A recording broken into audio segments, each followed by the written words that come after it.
Assalamualaikum warahmatullahi wabarakatuh. Sampai bertemu kembali di channel saya, Saiful Anam and Partner. Hari ini kita akan membahas tentang bagaimana kalian mengatur strategi untuk menentukan gugatan terkait dengan gugatan kepailitan atau gugatan perdata biasa.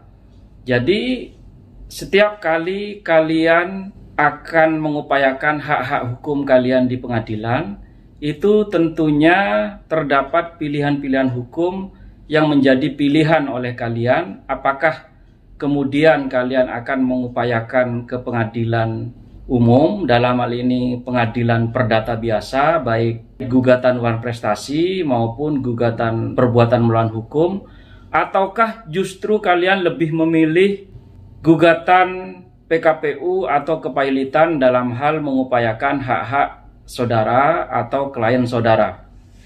Jadi marilah kita simak apa untung rugi dan strategi dalam hal Anda akan memilih, apakah lebih memilih gugatan perdata biasa atau justru kalian lebih baik mengajukan PKPU atau penundaan kewajiban pembayaran utang maupun kepailitan ke pengadilan niaga setempat.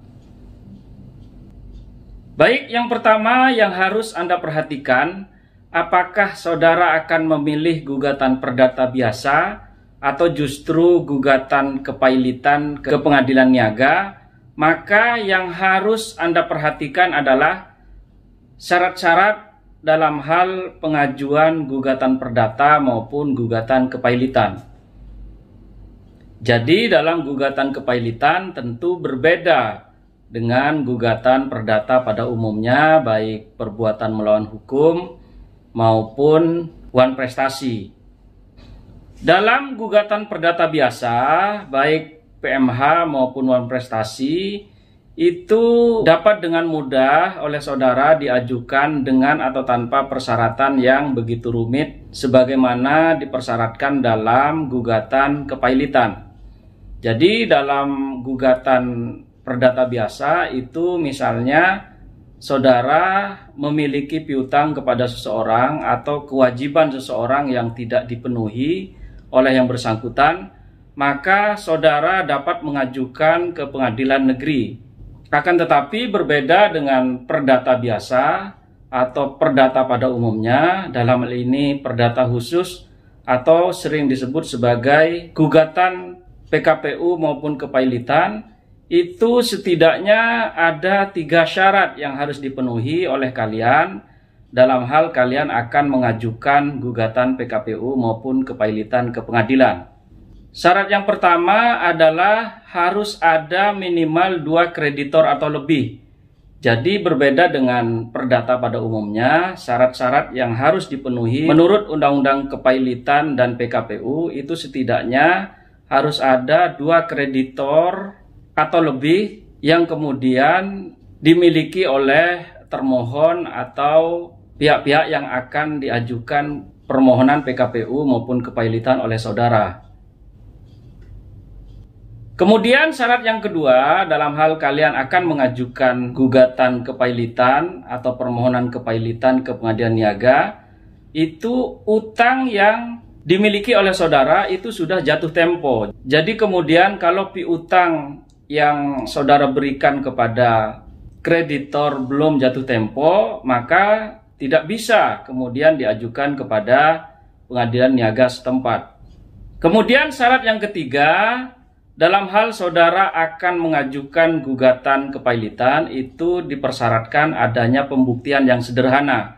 Jadi kalau misalnya pembuktian yang akan Anda buktikan di sidang pengadilan niaga tidak bersifat sederhana atau bersifat rumit pembuktiannya, maka itu tidak bisa diajukan ke pengadilan niaga, sehingga kemudian Anda harus mempertimbangkan untuk mengajukan ke pengadilan negeri atau gugatan perdata biasa. Jadi sekali lagi dari segi persyaratan harus Anda penuhi, apakah syarat-syarat sebagaimana telah ditentukan dalam Undang-Undang Kepailitan itu terpenuhi, baik terkait jumlah kreditor atau utang yang sudah jatuh tempo, dan kemudian yang ketiga, apakah pembuktian terkait dengan permohonan saudara itu bersifat sederhana. Kalau kemudian tidak memenuhi kriteria tersebut, maka sebaiknya Anda jangan sia-siakan untuk mengajukan kepailitan ke pengadilan niaga setempat. Akan tetapi kalian tentu lebih baik mengajukan gugatan perdata biasa di pengadilan negeri. Yang kedua, perbedaan yang cukup signifikan antara kepailitan dengan perdata biasa tentu berkaitan dengan jangka waktu penyelesaian perkara. Kalau dalam Undang-Undang Kepailitan itu penyelesaian perkara dapat dikatakan sangat singkat sekali. Artinya dalam hal saudara menempuh proses kepailitan dan PKPU, setidaknya saudara hanya membutuhkan jangka waktu paling lama 2 bulan. Sehingga kemudian perkara yang saudara ajukan kalau sudah memenuhi persyaratan, maka majelis hakim akan memutus terkait dengan perkara kepailitan yang Anda ajukan. Sekali lagi, perkara kepailitan jauh sangat cepat daripada peradilan perdata pada umumnya.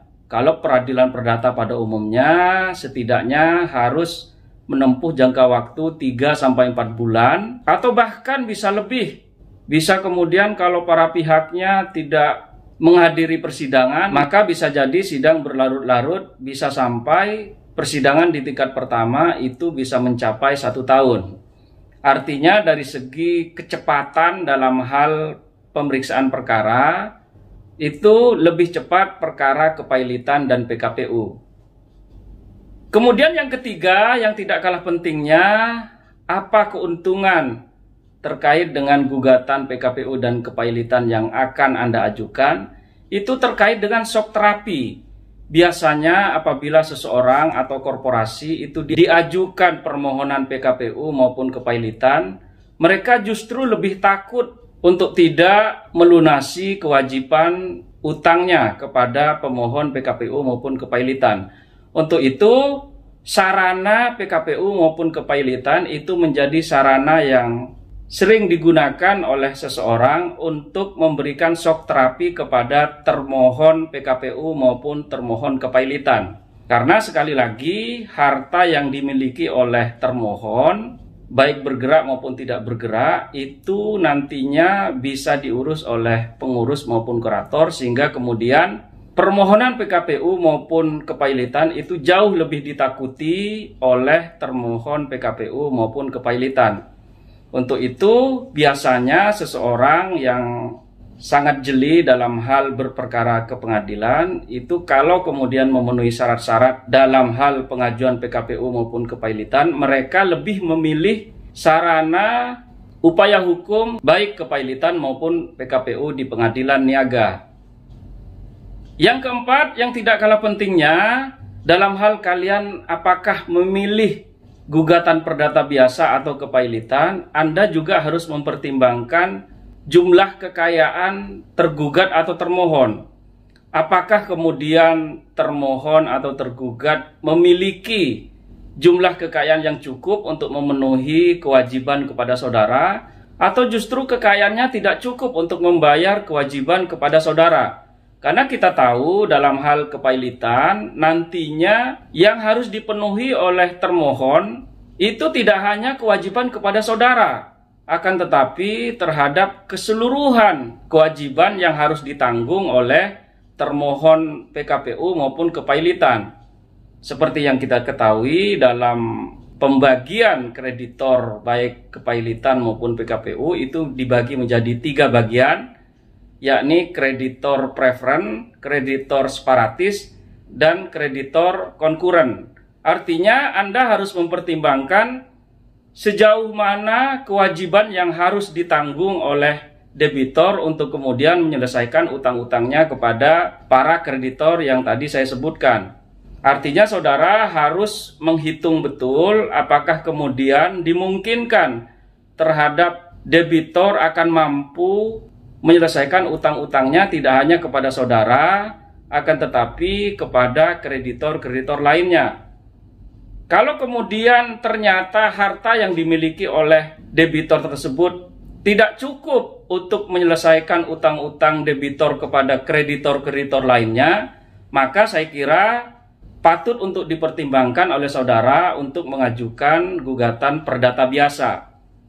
Akan tetapi kalau misalnya saudara lebih kepada harga diri saudara agar tidak dilecehkan oleh termohon PKPU maupun kepailitan, baik dia sebagai perorangan maupun korporasi, maka langkah shock terapi sekali lagi patut dipertimbangkan oleh saudara dalam hal memilih proses PKPU dan kepailitan di pengadilan niaga. Yang kelima, terkait dengan daya ikat putusan PKPU maupun kepailitan dan juga perdata pada umumnya. Tentunya terkait dengan daya ikat ini, saya mengatakan bahwa daya ikat putusan PKPU dan kepailitan itu lebih memiliki daya ikat daripada perdata biasa. Karena seperti yang kita tahu, dalam hal putusan PKPU dan kepailitan itu diawasi oleh pengurus dan juga kurator. Bahkan di situ juga diawasi oleh hakim pengawas yang ditunjuk oleh Ketua Pengadilan Negeri. Berbeda dengan putusan pengadilan pada umumnya, dalam hal ini putusan pengadilan perdata biasa, baik wan prestasi maupun perbuatan melawan hukum, ia tidak dilengkapi dengan sarana pengawasan sebagaimana pengawasan dalam proses PKPU dan kepailitan. Artinya di sini menurut saya dalam hal Anda mempertimbangkan apakah akan mengajukan gugatan perdata biasa atau PKPU, maka secara daya ikat putusan yang akan diambil oleh majelis hakim maka tentu jauh sangat mengikat putusan PKPU dan kepailitan daripada putusan perdata pada umumnya. Yang keenam adalah dalam hal proses PKPU dan kepailitan tentunya termohon PKPU maupun pemohon PKPU bisa saja kemudian harus menanggung biaya pengurus maupun kurator dalam hal terjadi perdamaian antara debitor dengan kreditor, maka yang wajib melakukan pembayaran terhadap pengurus maupun kurator itu adalah pihak debitor. Akan tetapi kalau kemudian tidak terjadi perdamaian dan proses PKPU dan kepailitan berujung kepada insolvensi, maka tentu bisa kemudian yang menanggung terhadap biaya pengurus dan kurator itu adalah dari pihak pemohon atau kreditor. Yang ketujuh atau yang terakhir, Anda juga perlu mempertimbangkan bahwa sebenarnya dalam konsep hukum kepailitan maupun PKPU sifatnya adalah ultimum remedium. Artinya proses kepailitan dan PKPU merupakan upaya terakhir setelah upaya-upaya sebelumnya telah dilakukan oleh saudara. Misalnya saudara sudah melakukan penagihan, sudah melakukan upaya-upaya hukum lainnya, baru kemudian saudara dapat melakukan langkah permohonan PKPU maupun kepailitan ke pengadilan niaga. Itulah kiranya perbandingan bagi saudara, apakah saudara lebih memilih proses PKPU maupun kepailitan, ataukah saudara lebih memilih menggunakan upaya hukum perdata biasa, dalam hal ini proses wan prestasi maupun perbuatan melawan hukum di pengadilan negeri. Jadi sekali lagi pilihan ada di saudara, tentunya kelebihan dan kekurangannya sudah saya uraikan tadi. Semoga apa yang saya bahas dalam kesempatan hari ini dapat bermanfaat bagi saudara. Kurang lebihnya mohon maaf. Saya ucapkan terima kasih. Assalamualaikum warahmatullahi wabarakatuh.